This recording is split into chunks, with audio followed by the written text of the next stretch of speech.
Okay, pink is the areas the surveyor indicated as wet, and these are all the numbers that I've recorded.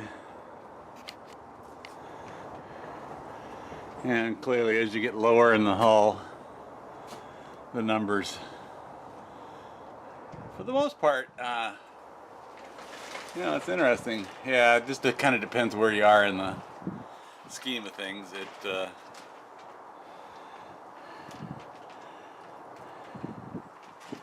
3+ is clearly wet, so I'll have to think about the solutions for down there, because I think that area is probably nearly solid glass. I'm not sure what that's about, but this midsection area, just in general, shows at about 3. So that's the world I'm dealing with. So what I'm going to do next is I'm going to mark out probably a 2 by 3 area. I'm going to get my small saw out again, and I'm going to score lines. And I'll hopefully, if the weather holds up, and right now that's not likely, the plan is to score a line all the way through the outer fiberglass, and I'm going to do parallel kerfs that are about 3 inches apart, and they're going to be at a diagonal. Let me explain why I want to do it at a diagonal. This is a sheet of balsa, and as you look at it, it's scored in 2 directions actually. So when you open it up, you basically get these square or rectangular blocks. And what I'm thinking is that by cutting across the hull on the diagonal, I'm going to expose multiple numbers of these joints. And then with my nifty new vacuum pump that I've built, and this is a test, I have no proof that this is going to work, but the idea is to pull something in excess of 25 inches of mercury, which this pump is capable of doing. And then I'm also going to add a little bit of infrared heat on the inside of the hull, and then I have a much larger infrared heater that I'll apply to the outside. And then I also have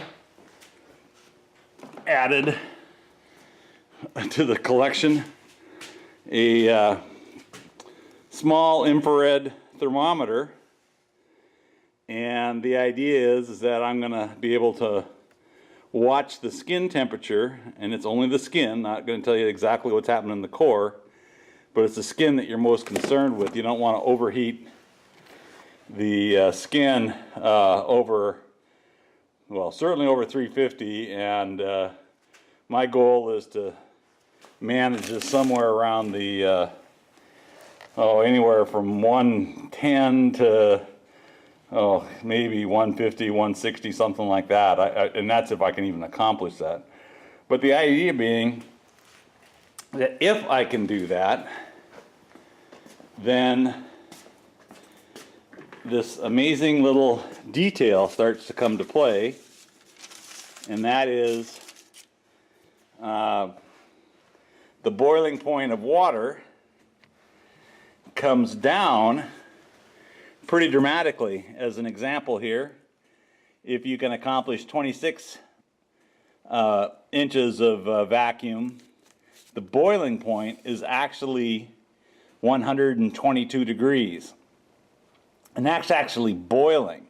I don't need it to boil, I just need it to start vaporizing, and then that vapor will start moving towards the vacuum pump, and then I have to add a collector because I don't want water to be pumping into my pump. But that's the plan right now.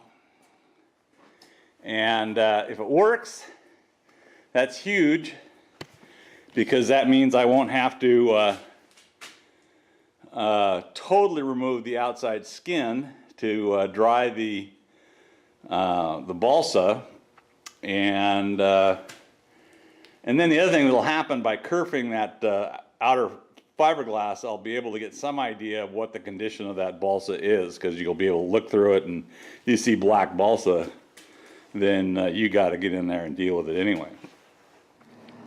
Okay, so work inside here. Obviously the complete cabin sole is out of here. I've been reinforcing next to the keel. There's 2 layers of woven roving added, and then this is a piece that I built and added to stiffen up the keel.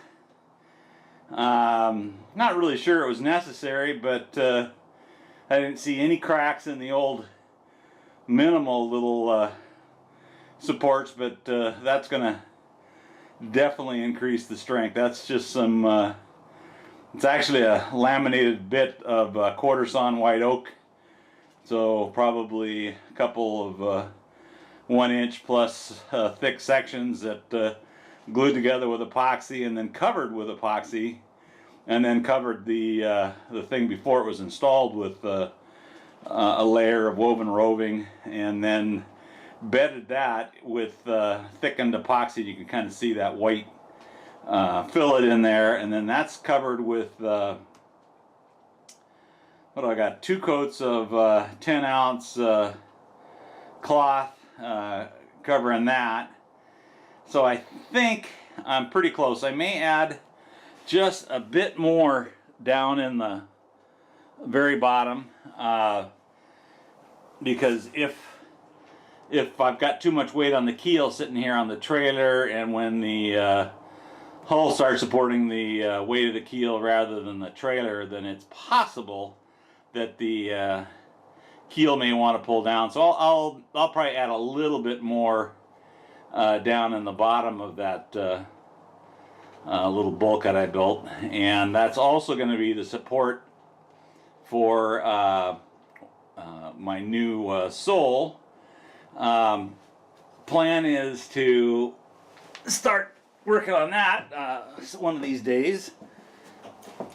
Also figured out that I had the socket that fits these keel nuts, so I got to get a cheater bar for my wrench, and so I can actually make sure those are good and snug.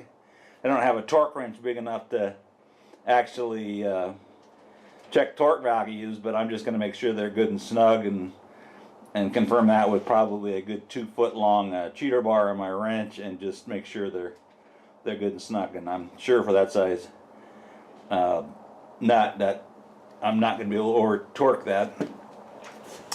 So the other thing I've done that I was really concerned about after seeing the front of my keel the way it was hammered so hard is I've added these kind of diagonal stiffeners. I didn't want to interfere with that area because we got water that wants to drain from the aft part of the boat to the keel sump, and so I didn't want to do anything to interfere with that water. And even if the water comes from the sides,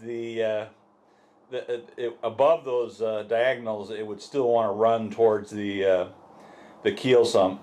So we've covered that whole area in the back. Has got now a coat of an additional layer of woven roving, and all of that area back underneath the ladder and then going back to the front of the engine is going to get probably just some 4-ounce cloth. And the idea there is I want that that false bilge area that can collect water to be covered with epoxy resin and not have the polyester exposed. That's all the area that the vermiculite was sitting and supported the old sole, and that was the area that was, I think, problematic for letting water infiltrate from the inside of the hull into the balsa core. So I want to make sure that that area is sealed, and the epoxy does that much better than any of the other resins. So